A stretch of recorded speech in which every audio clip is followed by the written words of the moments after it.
Similarly, in Bengal, if infiltration is the issue, other states such as Tripura and Meghalaya share a border with Bangladesh. If you're talking of Rohingya infiltration, other states apart from Bengal share a common border with Myanmar.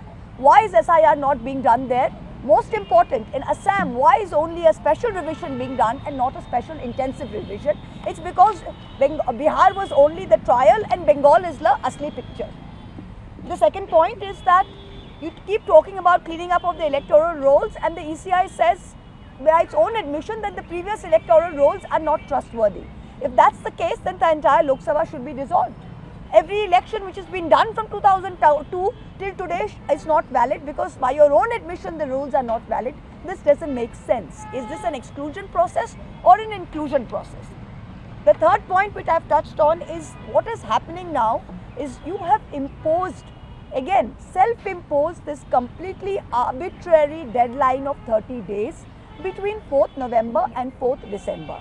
You have picked up teachers, part-time teachers, and enlisted them as BLOs who are under tremendous pressure in rural areas to do enumeration forms. The average number of forms that they have to upload per day in my district, for example, now stands at 125 to 150.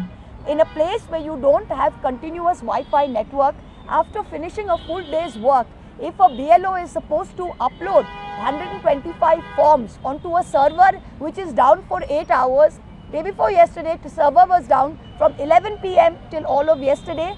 After you complete a form, they're saying please fill it again. No technical glitches have been solved by the Election Commission, as a result of which BLOs are under tremendous pressure, and the Election Commission unfortunately has the blood of 17 BLOs and 30 other normal citizens on their hands.